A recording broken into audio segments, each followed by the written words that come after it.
Hey everybody, it's Andy Cloudy Mulder, your self-proclaimed metal mogul, continuing my top covers of the 1980s series, moving on to 1984. This gets harder. I have so many more albums to choose from. So these are just albums from my own personal collection.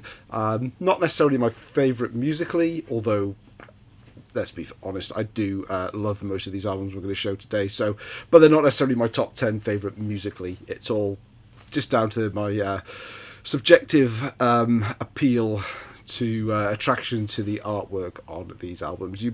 If you've been watching these, you know the score so far. If not, check out the playlist of 1980 to 83 that have been releasing over the last few days. But let's show some covers.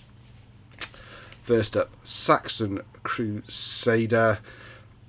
Quite a, I don't know, it's not one of these vibrant colours, and I've got some beautifully vibrant covers to show from this year, but I have always loved the battle scene on here. In fact, I love this cover so much that it made me hold the album in much higher regard than I probably should have.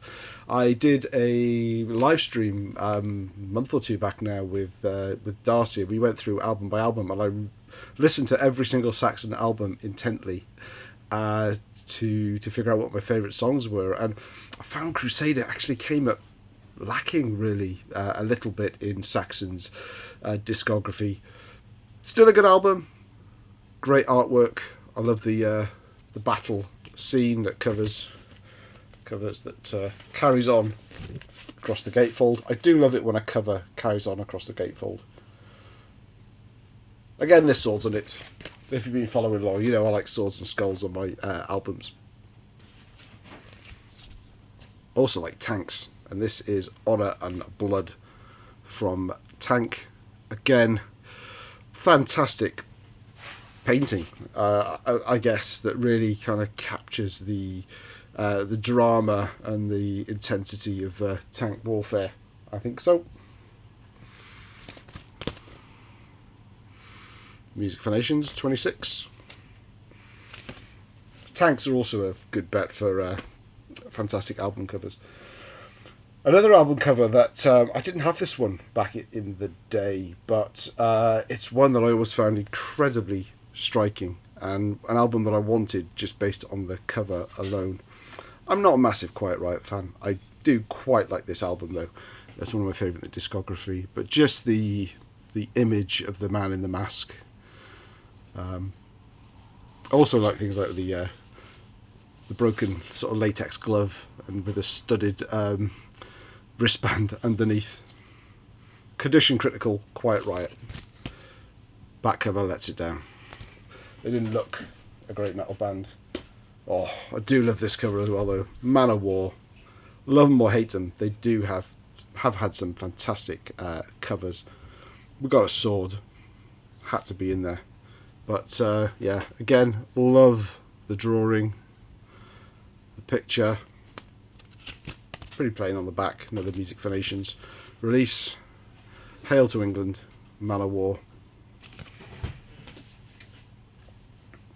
Honestly, 84, like I say, it starts to get really hard to narrow it down. I've probably left out some that will surprise a few people, but I'd be interested to know in the comments which ones you feel I have missed or what your favourites are from 84 as usual. But Grim Reaper, See You in Hell. I mentioned Darcy before. He actually sent me this beautiful copy of a absolutely fantastic UK metal band. See You in Hell, Grim Reaper. It's kind of like a self-titled, self-drawn cover, if you know, that makes sense. It's 84. We've got a Maiden album. Derek Riggs, you're going to be in there every time we've done an album, mate, and quite rightly so. Power Slave. Very different from a sort of metal album cover, really. It's not got, certainly for a Maiden one, it's not got that dark, sinister side. It's kind of quite bright and airy, but Eddie as a pharaoh, as an Egyptian god, just depicts it so well. And just the whole scene with the sphinxes at the side. Fantastic. You knew that one would be in there. Anthrax's debut album, Fistful of Metal. A lot of people I've seen perhaps have picked this from like a badly drawn point of view, and there's kind of speculation that the hands are in the wrong place and what have you, but seriously, the guy's just been punched through the back of the head and his the fist has come out through his mouth. This is my original copy that I picked up. Would have been around 86, I guess, and I remember taking this into school just to show my mates because I thought the cover was so damn cool. I mean, just the sheer surprise, as you would expect, as a fist comes through your mouth having already gone through the back of your head. Ah, love it. I think this may be my favourite Dio cover. I'm not sure. Between this and Holy Diver, what do you think? But this is, I know there's a song called Egypt, the Chains Are On, the last track on here, but this is kind of like a dystopian version of Egypt with almost sort of like zombie guards with the slaves, and the guy that's I've always been entranced by is this guy right here. Looks like he's in a straitjacket and he's leaning back and he's got such terror and horror and pain on his face as he's just screaming out. Yeah, quite a haunting cover. If you look into it deeply, it's one of those covers where you kind of keep seeing somebody else that's kind of another tortured soul that you perhaps hadn't seen before. I hadn't even noticed this guy up here before. I just presumed it was a statue, but he's got an arrow in his chest, and I don't think I'd even really spot that before. That's quite a upfront and prominent piece of artwork. Right, I mentioned that the Saxon one earlier on was quite sort of subdued in its colours. I'm going to make up for that with the next two. Judas Priest, Defenders of the Faith.